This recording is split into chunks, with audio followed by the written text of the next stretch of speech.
السلام علیکم ورحمۃ اللہ وبرکاتہ۔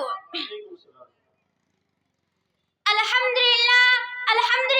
رب العالمین والعاقبۃ للمتقین والصلاة والسلام علی رسول الکریم، اما بعد فاعوذ باللہ من الشیطان الرجیم، بسم اللہ الرحمن الرحیم۔ ایسی خوشبو باد صبا تو آج کہاں سے لائی، ایسی خوشبو باد صبا تو آج کہاں سے لائی، لگتا ہے تو میرے نبی کے گھر سے ہو کر آئی، لگتا ہے تو میرے نبی کے گھر سے ہو کر آئی، رات نبی عالم میں سرا پر رحمت بن کر آئی، رات نبی عالم میں سرا پر رحمت بن کر آئی، یہ تو اسی کا صدقہ ہے ہر شیعی پہ رعنائی، یہ تو اسی کا صدقہ ہے ہر شیعی پہ رعنائی۔ معزز سامعین اکرام اور صدر علی وقار اور میرے عزیز ساتھیوں، مجھے جس موضوع پر لب کشائی کرنے کا موقع ملا ہے اس کا عنوان ہے رحمت للعالمین۔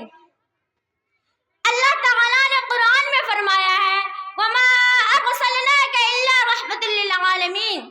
اے پیغمبر صلی اللہ علیہ وسلم، ہم نے تمہیں تمام جہانوں کے لیے رحمت بنا کر بھیجا ہے، نباتات جہان، حیوانات جہان، جمادات جہان، عقبہ کا جہان، ارواح کا جہان، انسانوں کا جہان۔ اے پیغمبر صلی اللہ علیہ وسلم، دنیا میں جتنے بھی جہان ہے ہر جہاں میں تو رحمت ہے، ہر جہاں میں تیری عافیت ہے، ہر جہاں میں تیری راحت ہے، ہر دکھ میں تیری اندھیروں میں، ہر تیرے اندھیروں میں سورج روشن ہوتا ہے۔ صدر علی وقار رحمت للعالمین نے ہمارے پیارے آقا صلی اللہ علیہ وسلم کو، جو کہ ہمارے آخری نبی ہے، آپ کے بعد انسانوں کے لیے فلاح ہے اور انسان معراج کا ذریعہ ہے، اور رحمت للعالمین نے عورتوں کے بارے میں یہ بتلایا ہے جب پیدا ہوتے ہی جنہیں زندہ درگور کر دی جاتی تھی، وہ آج ماں، بہن، بیوی، بیٹی کی صورت میں قابل ذکر ہے۔ صدر علی وقار، ماں ہے تب بھی عزت، بہن ہے تب بھی عزت، بیوی ہے تب بھی عزت، بیٹی ہے تب بھی عزت۔ جس کے قدموں کے نیچے جنت ہے اس کو تلاش کرنے کے لیے امام پھرے، پیشوا پھرے، مفکر پھرے، مدبر پھرے، سارے کی سارے زندگی پھرے، لیکن اس جنت کو اللہ کے رسول صلی اللہ علیہ وسلم نے ماں کے قدموں کے نیچے بتلایا ہے۔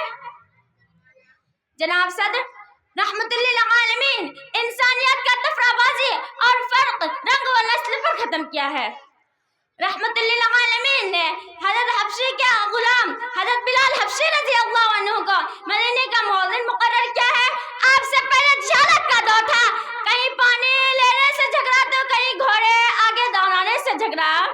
کہیں پانی لینے سے جھگڑا تو کہیں گھوڑے آگے دوڑانے سے جھگڑا۔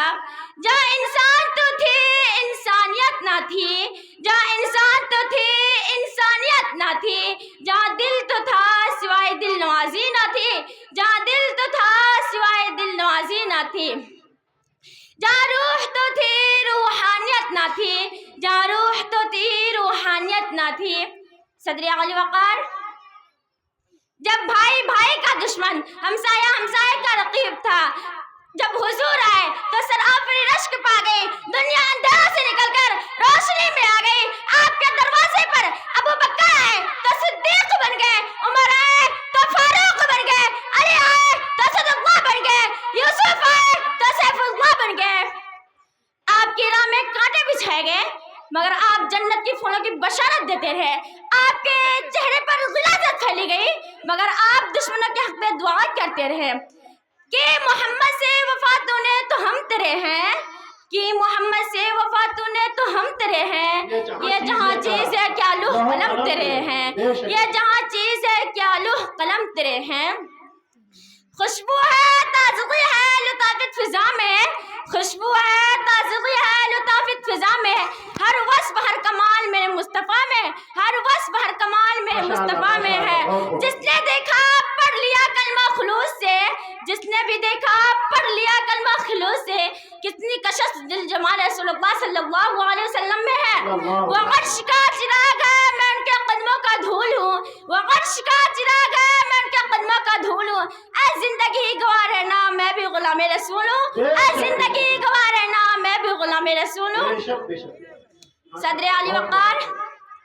دنیا میں رہتے ہوئے کوئی انسان یہ دعویٰ نہیں کر سکتا کہ ہم بے گناہ معصوم ہیں سوائے انبیاء کرام کے، اور گناہ کا ہونا اتنا ظلم نہیں جتنا آپ کا بڑا سمجھا ظلم ہے۔ انسان ہے، غلطی ہو جاتی ہے، خدا کی نافرمانی ہو جاتی ہے، لیکن اللہ تعالیٰ نے فرمایا اے پیغمبر صلی اللہ علیہ وسلم آپ میرے ان بندوں سے کہہ دینا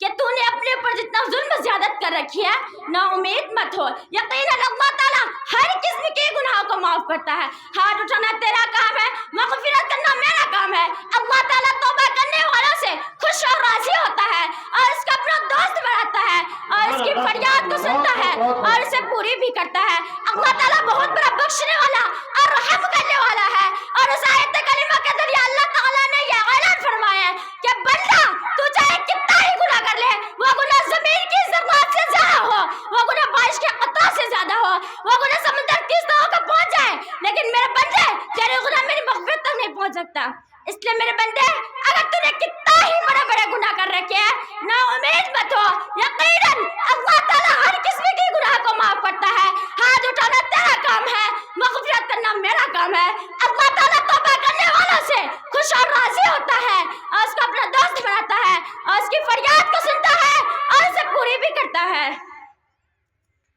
صدر علی وقار، وہ کون تھا جس نے مادر رحیمی کی فریاد کو سنی؟ وہ کون تھا جس نے ماں کے پیٹ میں دن اندھیروں اندر کی خواہشات کی فریاد کو سنی؟ وہ کون تھا جس نے آتش نمرود کے آگ میں حضرت ابراہیم علیہ السلام کی فریاد کو سنی؟ وہ کون تھا جس نے مچھلی کے پیٹ میں حضرت یونس علیہ السلام کی فریاد کو سنی؟ وہ کون تھا جس نے جھولے میں حضرت عیسیٰ علیہ السلام کی فریاد کو سنی؟ وہ کون تھا جس نے بدر کے میدان میں حضرت محمد مصطفیٰ صلی اللہ علیہ وسلم کی فریاد کو سنی؟ جناب صدر، وہ وہی ہے جسے اللہ کہتے ہیں، وہ وہی ہے جسے اعلیٰ کہتے ہیں، وہ وہی ہے جسے رب العالمین کہتے ہیں، جو شرف سے زیادہ قریب جب بھی اسے پکارتا ہے وہ جواب دیتا ہے میں تمہاری فریاد کو سنتا ہوں اور اسے پوری بھی کروں گا۔ اس کے در پہ سکون ملتا ہے، اس کی عبادت سے نور ملتا ہے، اس کے در پہ سکون ملتا ہے، اس کی عبادت سے نور ملتا ہے۔ جو جھک گیا اللہ کے سامنے اسے کچھ نہ کچھ ضرور ملتا ہے، جو جھک گیا اللہ کے سامنے اسے کچھ نہ کچھ ضرور ملتا ہے۔ کہ مہکتا رہتا ہے دل کی جہان بیٹی سے، کہ مہکتا رہتا ہے دل کی جہان بیٹی سے، زمانہ بھر میں بڑی گھر کی شان بیٹی سے، زمانہ بھر میں بڑی گھر کی شان بیٹی سے، زندگی میں آنے والا ہر رنگ ہے بیٹی سے، زندگی میں آنے والا ہر رنگ ہے بیٹی سے، کبھی تو رحمت کبھی تو چاہت ہے بیٹی۔ میں وہ عورت ہوں، اگر میں بیٹی ہوں تو گھر کی ملکہ ہوں، اگر میں بہن ہوں تو بھائی کا فخر ہوں، اگر میں بیوی تو گھر کی ملکہ ہوں، اگر میں ماں کے قدموں میں جب میں ماں بننے کا یہ بنتا ہوں تو جنت میری طرح رکھ دی جاتی ہے، مگر مجھے کئی غیرت کے نام پر معاشرے میں ذلوائی کیا جاتا ہے، اور اگر میں کہیں مجھے تشدد کا نشانہ بنا جاتا ہے، اگر میں اپنے ظلم قلم سے لکھوں تو مجھے معاشرے میں رسوائی کیا جاتا ہے، اگر میں اپنے زبان حق کے لیے کھولوں تو میری زبان کھینچ لی جاتی ہے۔ میں وہ عورت ہوں جو آج بھی طلاق کا دھبا لے جاتی ہوں، کیا کیا بیتتی ہوں، مرد طلاق دے مگر طلاق یافتہ کہلاتی ہوں۔ اب میں اپنا تقریر کو یہیں سے ختم کرنا چاہتی ہوں۔ وما علینا الا البلاغ المبین۔ السلام علیکم ورحمۃ اللہ وبرکاتہ۔